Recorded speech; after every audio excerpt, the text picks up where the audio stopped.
El fuego de su gloria nos llena de poder y victoria. En su amor ya no hay más temor.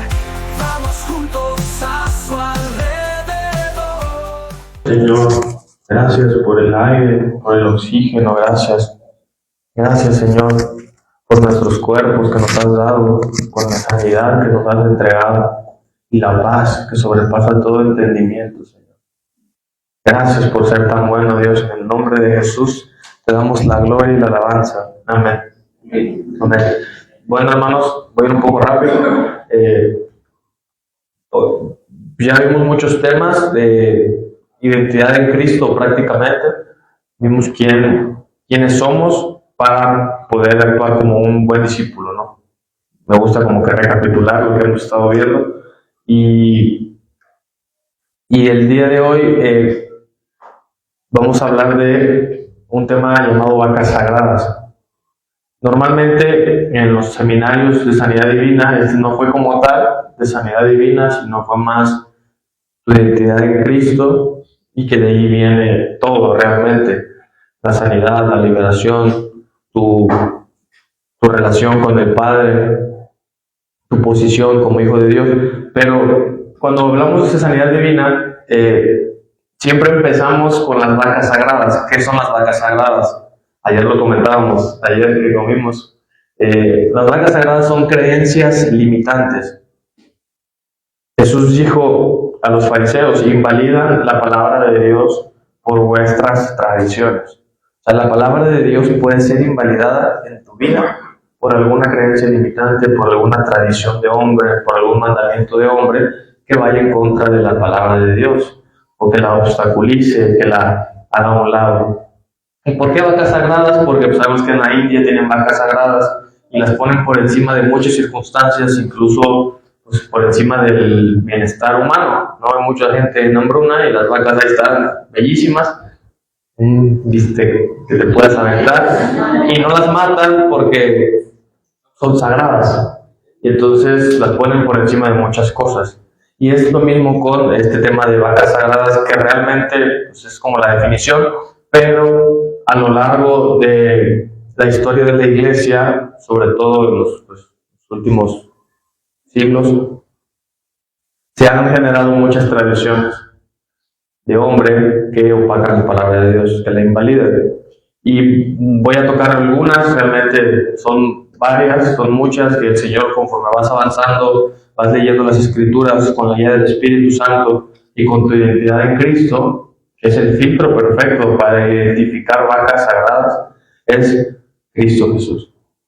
Cristo Jesús. Entonces te va mostrando más y te va revelando, pero voy a tocar algunas. La primera de la que quiero hablar es de la unción.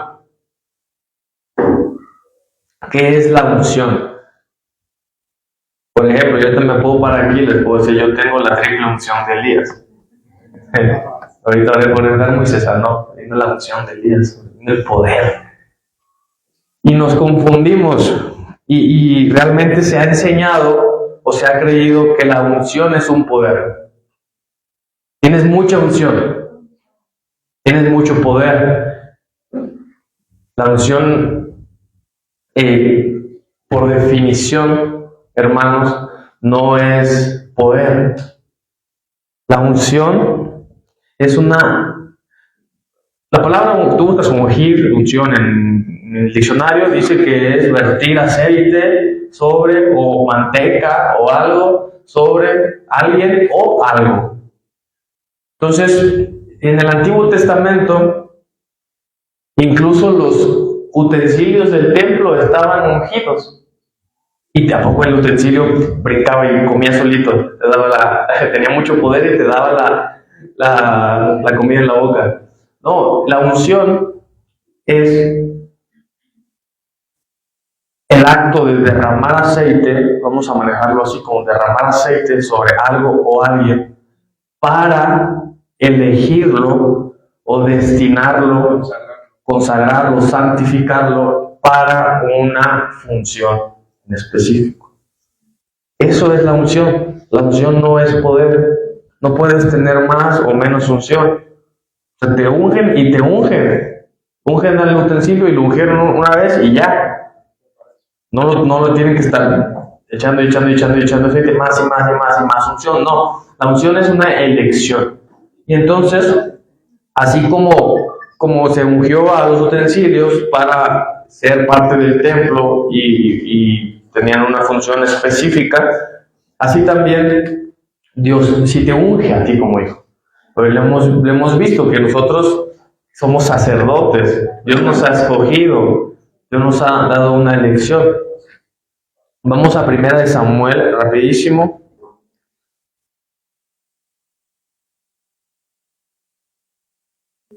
1 de Samuel, capítulo 16. Si no han leído Samuel, léanlo, por favor. Versículo 12.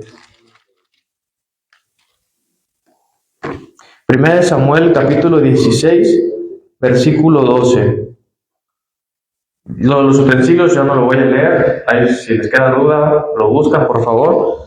1 de Samuel 16, versículo 12 dice: envió pues y lo hizo venir, y él era rubio, de ojos vivaces y aspecto gallardo. Es David, cuando era un muchacho. Samuel lo iba a ungir, precisamente. Y dijo Yahweh: levántate y úngelo, porque este es. Samuel entonces, que Dios ya le había dicho a Samuel que iba a escoger a un nuevo rey. Samuel entonces, tomando el cuerno del aceite, lo ungió en medio de sus hermanos. Y ahí viene lo interesante. Y el espíritu de Yahweh se apoderó de David desde aquel día en adelante. Y Samuel se levantó y se fue a Ramá. Entonces, viene Samuel y David ya era un escogido de Dios. Entonces viene Samuel y unge el aceite, unge a David con el aceite, en señal de que lo estaba escogiendo el Dios eterno como rey de Israel. Pero cuando Dios te unge para una función, Dios te da lo necesario para poder cumplir con esa función.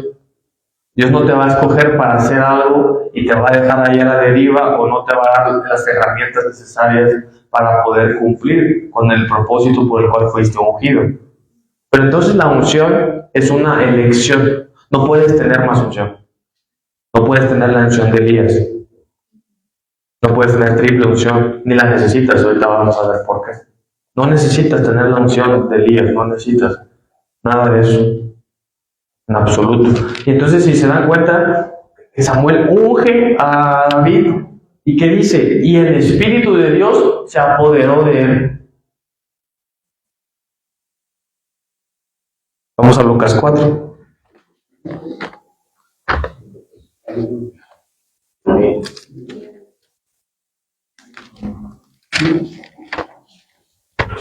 Lucas 4, versículo 17, dice: y le fue entregado, esto es Jesús, le fue entregado el rollo del profeta Isaías, y habiendo desenrollado el volumen, halló el lugar donde estaba escrito: el Espíritu, ¿lo puedes leer, por favor? El 18. El Espíritu del Señor está sobre mí, por cuanto me ha ungido para dar buenas nuevas a los pobres. A ver, vimos a David, Samuel lo ungió y el Espíritu se apoderó de él.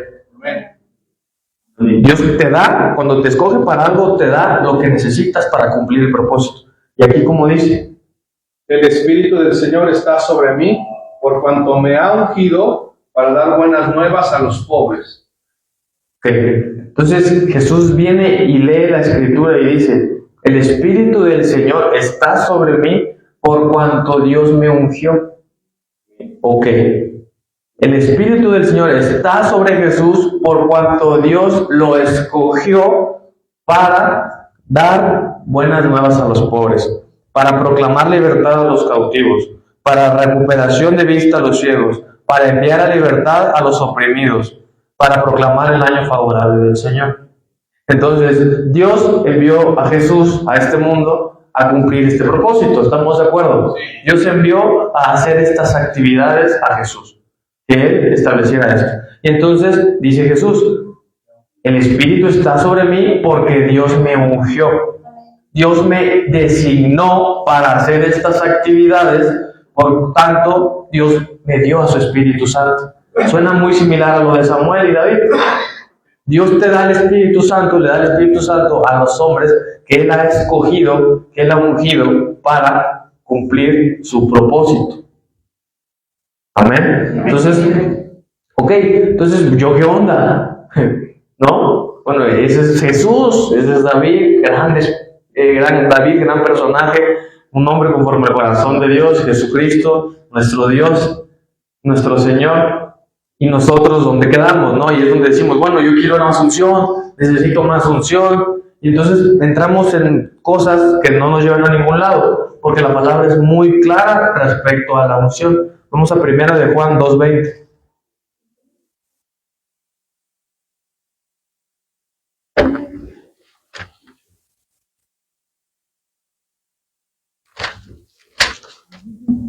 Primera de Juan, capítulo 2, versículo 20.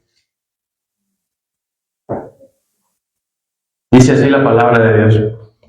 Pero ustedes, fuego de su gloria, aquí está hablando a cristianos, está hablando a hijos de Dios, pero ustedes, fuego de su gloria, tienen la unción del Santo.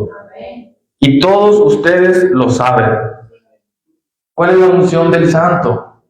La acabamos de leer. El Espíritu del Señor está sobre mí por cuanto me ha ungido Jehová. Entonces ahora viene el Espíritu Santo a través del apóstol Juan y te dice, cristiano, hijo de Dios, discípulo, tú tienes la unción del Santo Jesucristo. Tienes la misma unción para hacer la obra del reino de los cielos. Dios te escogió desde antes de la fundación del mundo para que tú llevaras la proclamación del Evangelio, para que tú anunciaras buenas nuevas a los pobres, para que llevaras libertad a los cautivos, para que sanaras al enfermo, para que liberaras al oprimido, para que anuncies el año favorable del Señor, la buena noticia. Es lo que ayer decía Antonio, proclamamos una buena noticia, no una mala noticia. Anunciamos el año favorable del Señor, que el Señor no está enojado contigo, el Señor ya te perdonó. Reconcíliate con tu Padre. Entonces, la unción ya la tienes. No necesitas doble, triple, quíntuple unción. No necesitas que alguien venga y te unja. Tú fuiste ungido por el Señor mismo, fuiste escogido, y Él, por tanto, te dio el Espíritu Santo. ¿Okay? Ya después viene otro tema de liderazgo dentro de la iglesia, de unción y posición de manos, pero ese es otro tema para aquí dentro. Pero tú, como hijo de Dios, tienes la unción de Jesucristo. Amén. Entonces, unción, lo cerramos. El aguijón de Pablo.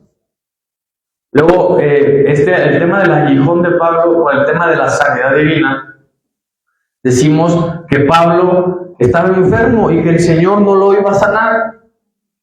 Porque leemos ahí que dice que Pablo le rogó al Señor, quítame este aguijón 3 veces. Y el Señor, bástate en mi gracia, lo único que necesitas.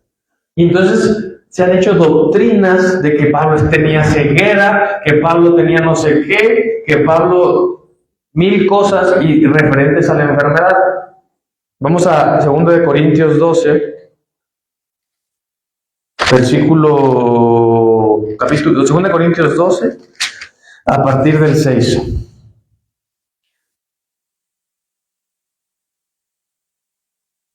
Bueno, antes de ir vayan ustedes a 2 de Corintios, yo voy a ir a Números 33. ¿Ya no Corintios? Sí. 2 de Corintios 11. Cuando la palabra de Dios, la escritura,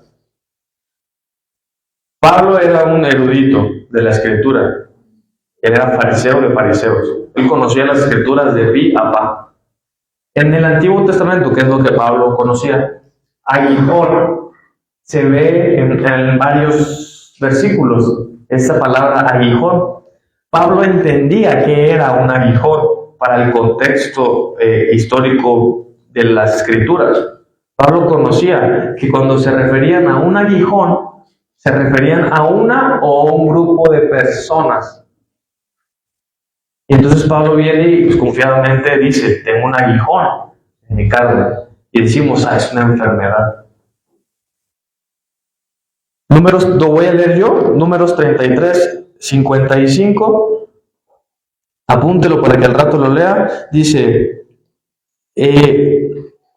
pero si no expulsas de delante de ustedes a los habitantes del país, sucederá que los que de ellos hayas dejado vendrán a ser como aguijón en vuestros ojos y como espinas en vuestros costados, tan molestos, y serán enemigos en la tierra donde habites. Esa es una. Números. Voy a leer también rapidísimo Josué. Números. Sí. Números 33:55 y Josué 23:13. Josué 23:13 dice: ciertamente sabed que Yahweh no volverá más a desposeer a estas naciones de delante de ustedes, sino que os serán por lazo y por trampa, y como azotes, como espinas en vuestros costados y espinas en vuestros ojos, hasta que hayáis perecido en esta buena tierra que Yahweh os ha dado. O sea, los aguijones eran una o un grupo de personas que te iba a afectar, te iba a causar molestias. Entonces vamos ahora, sí, a 2 de Corintios, sí, Josué 23:13. 2 de Corintios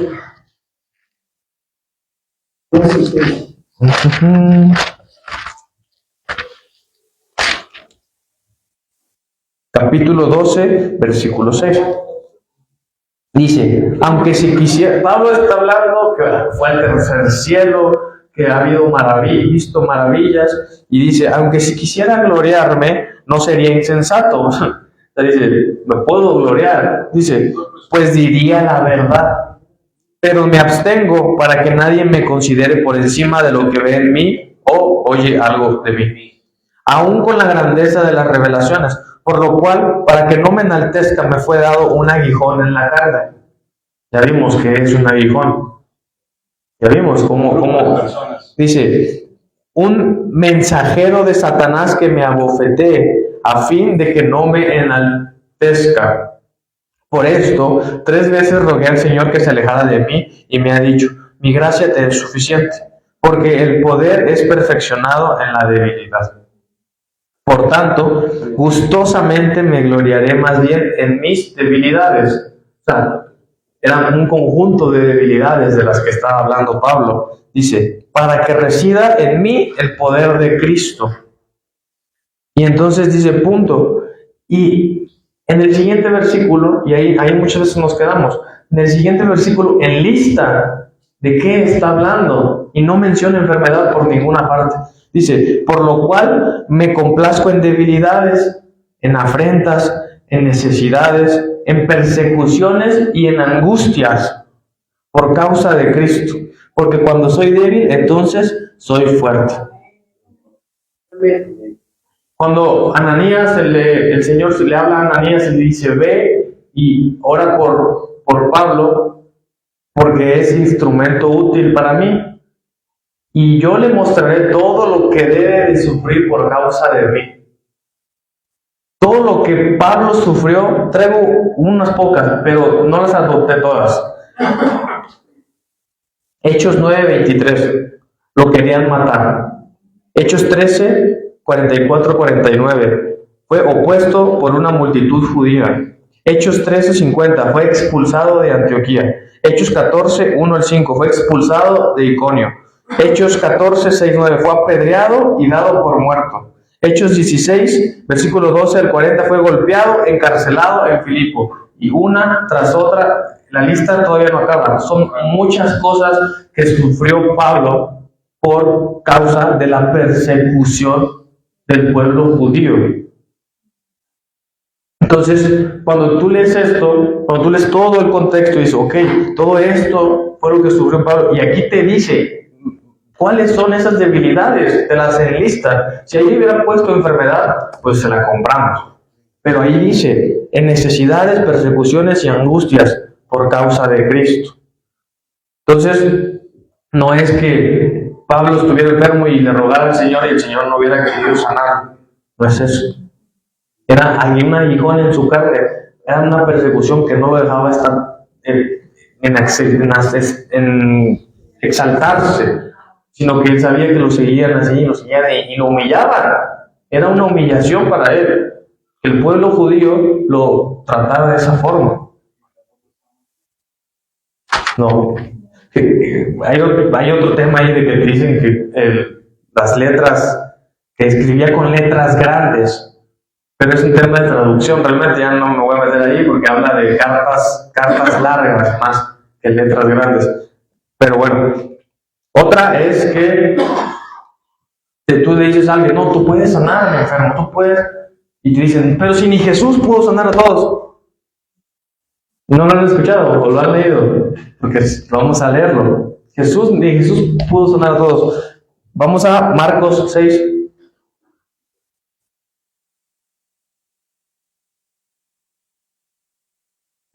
Marcos capítulo 6.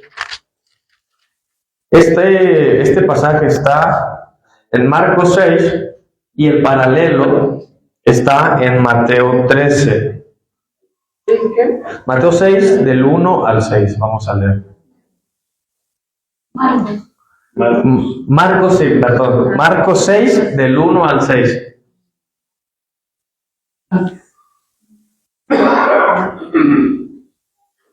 Entonces, antes para entonces podemos concluir que todos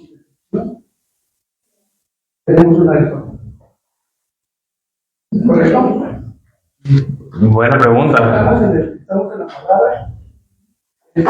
Buena pregunta. Pues ahí dice que a él se le dio el aguijón por causa de las... Voy a regresar. Antes dice 2 de Corintios 12. Voy a regresar rapidísimo. Dice que él fue arrebatado hasta el tercer cielo y que fue directamente al paraíso y que escuchó palabras inefables que no es dado al hombre expresar, y que por gran revelación que él había recibido y había visto, le fue dado un aguijón. Gloria a Dios que se nos dé un aguijón a todos, que podamos tener esa grandeza de las revelaciones, que podamos ir al paraíso directamente, espiritualmente, y podamos contemplar todo lo que hay allá. Yo no he ido, pero pues gloria a Dios, que el Señor nos lleve a todos y que nos dé el aguijón, pues va a valer la pena. Pero lo que sí, para todos los cristianos, lo que sí es un hecho para todos los cristianos, es persecución. Si ese va a ser tu aguijón, no sé, pero de que lo que el Señor prometió era persecución. Si tú predicas la palabra de Dios, vas a ser perseguido. Dios. Quiero compartir, está en Mateo 5, 12, dice, dichosos los perseguidos por causa de la justicia, porque el reino de los cielos les pertenece. Dichosos serán ustedes cuando por mi causa la gente los insulte, los persiga y levante contra ustedes toda clase de calumnias. Alégrense y llénense de júbilo, porque les espera una gran recompensa en el cielo. Así también persiguieron los profetas que los precedieron a ustedes. Amén. ¿Perdón, qué versículo es? Mateo 5, 10, 12. Amén. Leve eso. Sí, pues ayer decía Toño, ¿no? Que si no te están persiguiendo, Chécale.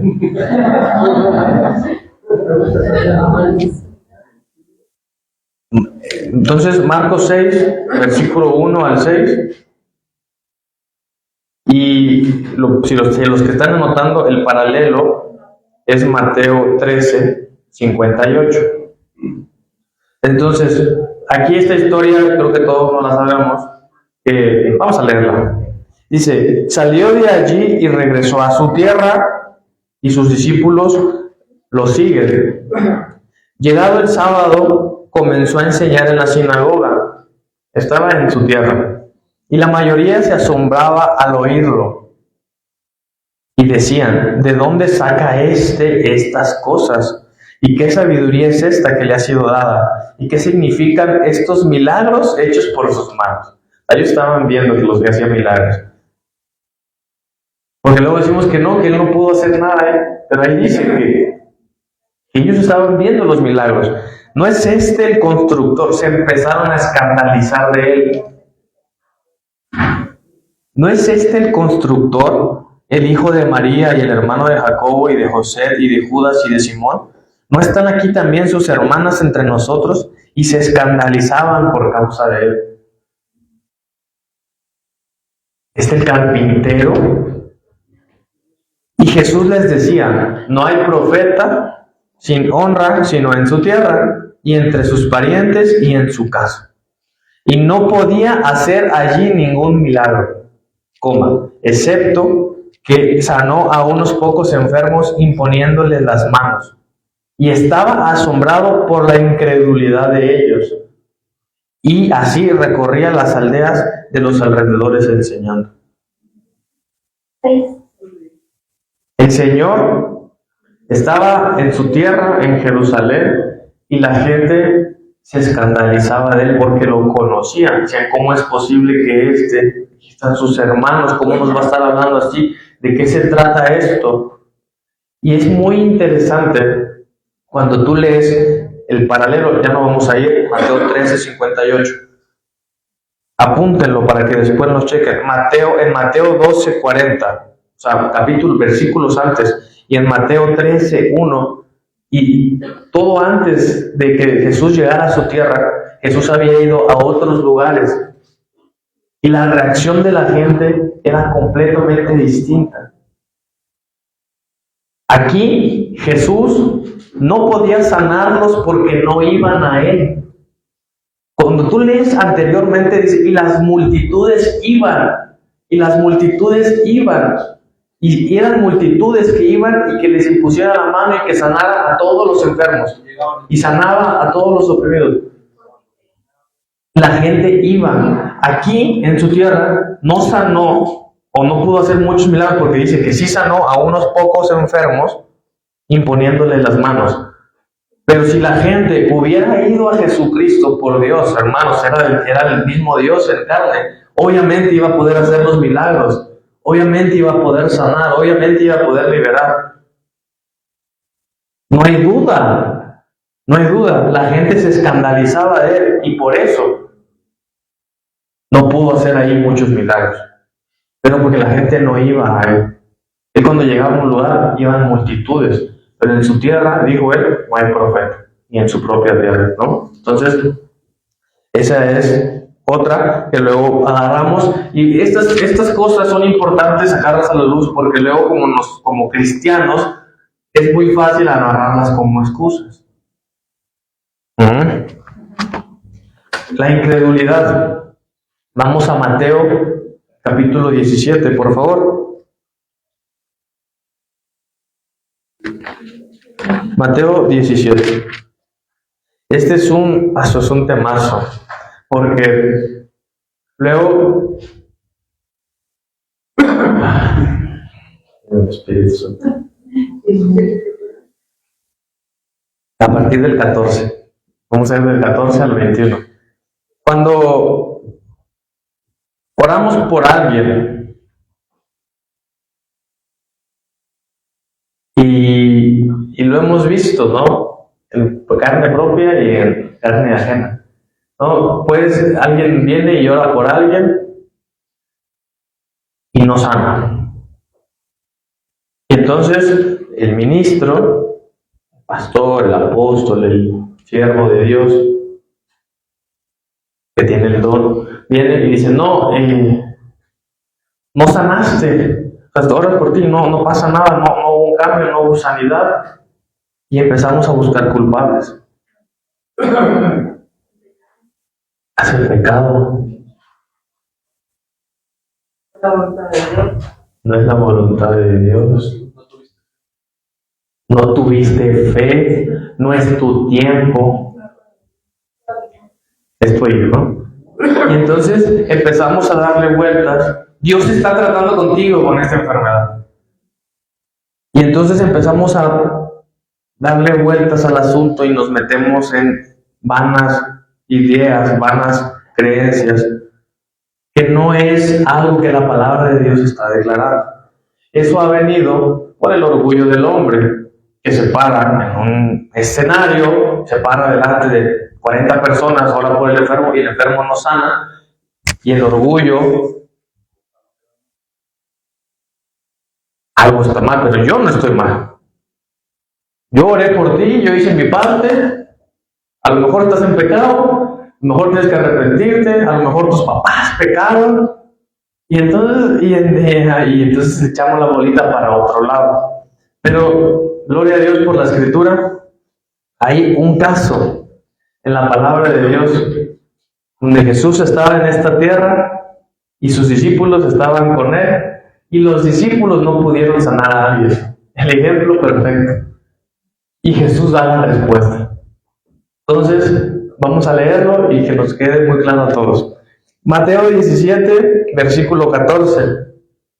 Y cuando llegaron al gentío, Jesús venía del monte de la transfiguración, se había ido con Pedro y Juan, si no me equivoco solamente, y regresó y había un gentío. Y se le acercó un hombre y arrodillándose ante él le dijo, Señor, ten compasión de mí. Pues es lunático y padece severamente, porque muchas veces cae en el fuego y muchas veces en el agua. Y lo traje a tus discípulos, pero no pudieron sanarlo. No pudieron sanarlo. Tenemos un antecedente. Me estoy yendo a otra historia de la Biblia.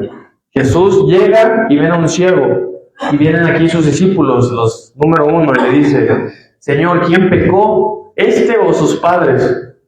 No, se confunden. No pecó ni este ni sus padres, sino que para que la gloria de Dios sea manifestada en él. Entonces, ya los discípulos traían esta mentalidad de que había algo que esta persona tuvo que haber hecho, ¿no? O traían esta distorsión que Jesús claramente les dice que no. Ojo, la paga del pecado es la muerte espiritual, y todo eso trae corrupción, trae enfermedad. Pecar sí puede provocar enfermedades, pero no siempre, ¿ok? Entonces, respondiendo Jesús, sus discípulos no pudieron sanarle. Entonces Jesús dice, oh generación incrédula y perversa, ¿hasta cuándo estaré con ustedes? ¿Hasta cuándo lo soportaré? Tráiganmelo acá. Jesús les contestó de esta manera a sus discípulos: incrédulos y perversos. Incrédulos creo que nos queda muy claro a todos. Y perverso es que tergiversan la verdad. Ellos, yo no sé qué estaban pensando, pero a lo mejor oraban por él, porque lo hemos experimentado. Oras por una persona, no pasa nada; oras por otra persona, no pasa nada. Y entonces pueden venir 1000 pensamientos, y seguramente los discípulos eran hombres como nosotros, pensaron, no, pues a lo mejor pegó su papá, a lo mejor no oré antes de venir, a lo mejor cualquier cosa, está en pecado, Dios lo está tratando. Y entonces a lo mejor empezaron a tergiversarse, generación incrédula y perversa. Y Jesús lo reprendió. Y aquí entra otro tema que decimos: ¿es siempre la voluntad de Dios sanar? Sí. Este ejemplo también aclara eso. Porque aquí, porque a veces decimos, oro por ti, no sanaste, no es la voluntad de Dios. Y ya, me doy la vuelta. Ahí quédate con tu enfermedad. Y fue lo que pasó aquí. Oraron, no sanó, y vino Jesús y dijo, les voy a enseñar cuál es mi voluntad. Les voy a enseñar cuál es mi carácter. Tráiganme acá al muchacho. No pudieron sanarlo por incrédulos y perversos, pero mi voluntad es sanarlo. Tráiganmelo. Y Jesús lo reprendió y el demonio salió de él y el muchacho fue sanado desde aquella hora. Gloria a Jesús. Entonces, los discípulos se acercaron a Jesús aparte, ya en privadito. Ya nos regañaste, maestro, pero pues ya. Y le preguntaron, ¿por qué no pudimos echarlo fuera nosotros? Ahí está la pregunta. Cuando no puedes, cuando oras por alguien, no sana. Cuando oras por alguien y Dios no lo libera, te preguntas ¿por qué? Jesús les contestó, por vuestra poca fe. Por vuestra poca fe. Es un tema de fe. Porque al que cree, todo le es posible. Porque de cierto os digo que si tuvieras fe como un grano de mostaza, dirías a este monte, pásate de aquí a allá, y se pasaría, y nada te sería imposible. Fe como un grano de mostaza, hermano. La fe es muy simple. La fe es muy simple, la fe es sencilla, la fe necesitas tener poca. Es decir, ¿tú crees que Dios es sanador? Eso es fe. No necesitas más. No necesitas más. Tienes fe en que Dios sana. Punto. La fe no es misteriosa, la fe no es mágica, la fe no es nueva era. La fe es confiar en Dios. Tú sabes que Dios es proveedor. Amén. Tienes fe. Tienes fe. El problema es cuando viene la duda. Y tú vas y oras y entonces vienen 1000 pensamientos y entonces ahí es donde te afectan las creencias limitantes, porque vas al momento y oras por el enfermo porque tú crees que Dios es sanador, simple, semilla de mostaza, oras y entonces viene, pero si no es su voluntad, viene la duda, porque el que duda es semejante como la ola que es llevado de un lado a otro. Tú tienes que estar firme sabiendo que es la voluntad de Dios, sabiendo que Dios quiere sanar al enfermo, sabiendo que Dios te escogió para sanar al enfermo. Entonces vas con confianza, osadamente, leíamos el viernes, somos representantes de Él, entonces, fe. Y después, en mi Biblia, no está el versículo 21, en la de ustedes probablemente sí. Pues Jesús les dijo, este género no sale sino con oración y ayuno. Entonces, ese tema lo quiero tocar con mucha delicadeza, porque por la gloria de Dios, oren y ayunen lo más que puedan. No, pero ese versículo, hermanos, en el original texto no está. No está, pero este género no sale sino con oración y ayuno. ¿Por qué les digo esto? Para que se queden con lo que limita el mover de Dios, lo que limita que un enfermo sane, que un demonio se eche fuera, es la fe. Si tú tienes fe, es posible. ¿Qué pasa? ¿Por qué yo sí creo que no estaba ahí? Porque vemos la regañiza que Jesús les pegó. Les pegó una tunda y después viene y les dice, este género no sale sino con oración y ayuno. Hasta ahí estamos bien. A lo mejor les faltaba oración y ayuno a los discípulos. Pero si nos regresamos capítulos anteriores, vienen los discípulos de Juan y los discípulos de los fariseos y le dicen, Jesús, ¿por qué nuestros discípulos ayunan y tus discípulos no ayunan? Y Jesús les dice, ¿cómo van a ayunar si el novio está con ellos? No pueden ayunar. Pero va a haber un momento en que el novio les será quitado, entonces ayunarán. Entonces, a ver, Jesús no los dejaba ayunar, no les enseñaba el ayuno en ese momento. Y luego viene y ve que no lo pueden sanar, les pega una regañiza enfrente de todos y luego les dice, es porque no ayunaron. ¿Estamos? Y comentaban que ese género, o sea, la incredulidad. Ok, sí, porque ¿qué pasa? ¿Y por qué les digo que por favor, por el amor de Dios, ayunen y oren lo más que puedan? Jesús lo instituyó. Dijo, cuando oren, entren a la puerta, entren a su cuarto. Cuando ayunen, o sea, es necesario. Pero tú puedes sanar al enfermo, tú puedes echar al muerto con la fe. Ahora, ¿qué pasa con el ayuno? Cuando tú ayunas, tu carne mengua y tu espíritu sale a la superficie. Cuando tú ayunas, tu carne la haces a un lado. Y entonces tu espíritu viene a tomar pues más control de ti. Vamos a llamarlo así.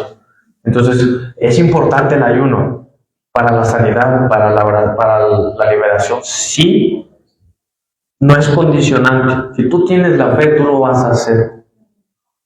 Pero sientes que no tienes fe. Yo cuando empecé a ver milagros, cuando empecé a ver sanidades, las primeras semanas fue aquí en Pachuca, fue cuando hice un ayuno de 3 días. 3 días no comí más que agua, y entonces empecé a ver, porque haces a un lado, porque nuestra carne está tan contaminada muchas veces de tantos años de vida, de pensar de una forma, que hay que hacerla a un lado, y el ayuno es la herramienta que Dios nos da para hacer eso. Pero el motivo por el cual una persona no sana no es porque ella no tiene fe, porque tú no tienes fe. No estás creyendo en ese momento. Viene la duda y tu fe se apaga. Pero entonces es tu responsabilidad como hijo de Dios, como ungido, como sacerdote, como ministro, de cuando vas a orar por alguien, tú vas representando a Dios. A lo mejor oras por alguien que ni conoce a Dios y todavía le echas la culpa a él. Cuando tú eres el que le debe llevar la solución. Hemos visto casos en donde oramos por la persona, es más, ni siquiera oramos, ni siquiera le decimos. Nos dicen, no, pues me duele tal cosa. Y le ponemos la mano o le damos una cosa, y a ver, busca el dolor, y ya no lo tiene, la persona ni se enteró. No necesitamos la fe de ellos. Ayuda, gloria a Dios, por la fe de las otras personas. Y es mejor porque pues ya ellos pueden tener un encuentro con Dios y por su propia fe después experimentar sanidad. Pero no es necesario. Vemos a Pedro en Hechos capítulo 3, en la puerta de la Hermosa, e iba con Pedro y Juan a la hora novena para la oración. Y entonces ven en la puerta que había un hombre que no podía caminar. Y él les dice, oigan, le pidieron, dame limosna. Y Pedro va lo mira, dice, mírame fijamente. Y dice la palabra de Dios. Y él lo miraba fijamente esperando recibir algo de él. La quería limosna. Y Pedro le dice, no tengo plata ni oro, pero lo que tengo te doy. En el nombre de Jesús de Nazaret, levántate y anda. Y de un brinco fue sano. No supo él esperaba dinero. A él no le preguntaron, ¿quieres? No le preguntaron, ¿tienes fe para ser sanado? Ellos lo sanaron. Porque sabían cuál era la voluntad de Dios, porque habían caminado con Jesús 3 años y habían visto cómo Él sanaba a todos. Lo habían visto. Habían aprendido del Maestro y ahora les tocaba a ellos ser discípulos. Entonces, esa es una. ¿Por qué no sucede? El tema de la fe. Hay otra que creo que va muy de la mano, pero lo voy a tocar un poco más, que Dios te enseña con enfermedades. Mentira del diablo. Mentira rotunda del diablo. Dios te enseña con enfermedades. Si dijéramos, Dios me está enseñando con esta enfermedad, ¿para qué vas al doctor? Así quédate enfermo, vas a aprender muchísimo. Nuestro filtro, como decía, hemos estado diciendo, es Jesús. Jesús es la perfecta manifestación de la voluntad del Padre. Y Jesús siempre sanó a todo aquel que iba a Él. Siempre. Siempre. Entonces, el Espíritu Santo, hermanos, es el que nos enseña, no la enfermedad. Yo rogaré y enviaré a un consolador, al Espíritu de la verdad, el cual les enseñará toda la verdad. Y Él les hablará de lo mío.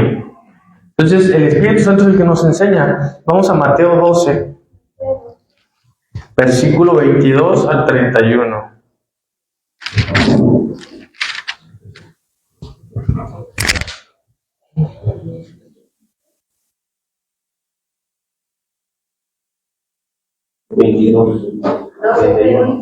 Mateo 12, 22 al 31. Gloria a Jesús. Dice la palabra: entonces le fue llevado un endemoniado, ciego y mudo, y lo sanó, de tal manera que el mudo hablaba y veía. Y todas las multitudes se asombraban y decían: ¿no será este el hijo de David? Pero los fariseos, al oírlo, dijeron: este no echa fuera los demonios, sino por Belzebul, príncipe de los demonios. ¿Qué hizo Jesús?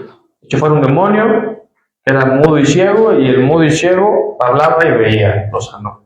Y vienen los fariseos y dicen: este lo está echando fuera por el mismo Satanás.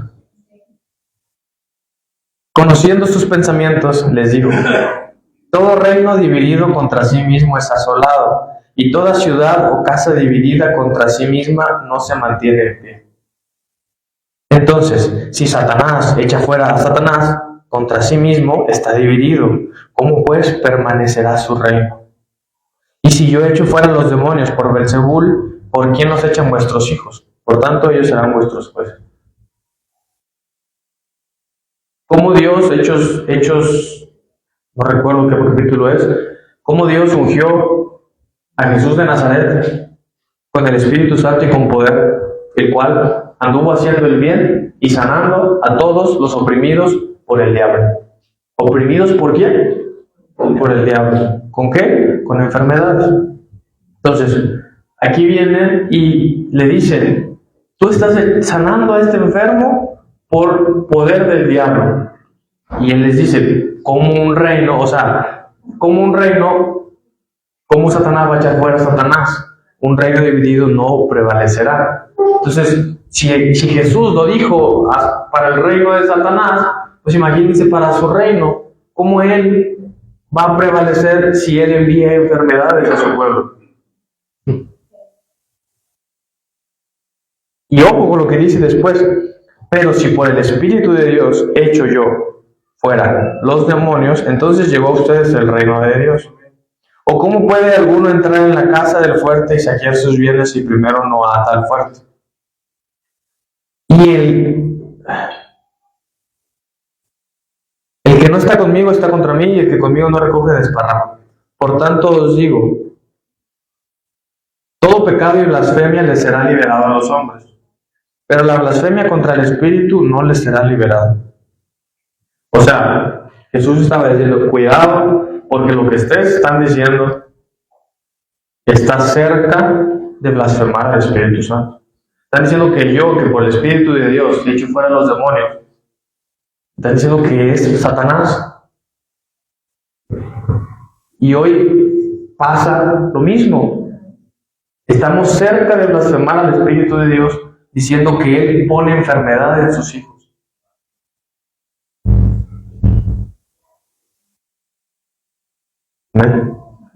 Entonces, es una mentira del diablo rotundamente.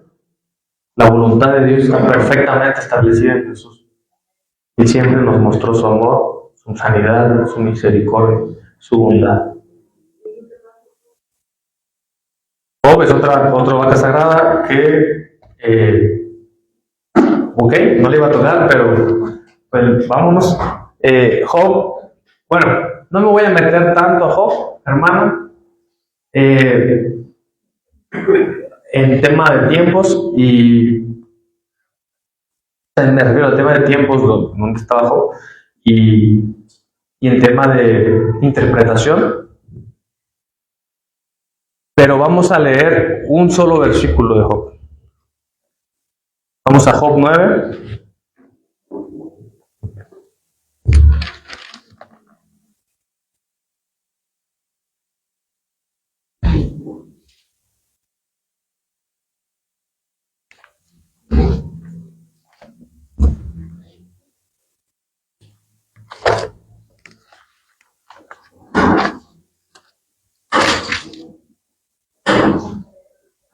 Vimos el viernes, para los que estuvieron el viernes, estamos en un nuevo y mejor pacto basado sobre mejores promesas.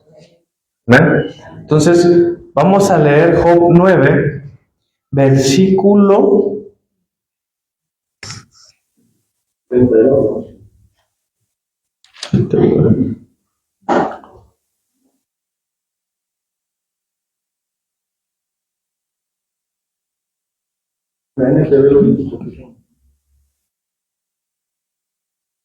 Dice, a ver, si ahorita lo lees.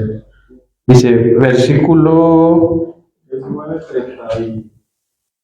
Dice, vamos a leer desde el 27. Si digo, olvidaré mis quejas, mudaré mi semblante y me alegraré. Entonces me turban todos mis dolores, sé que no me tendrás por inocente y que seré declarado culpable.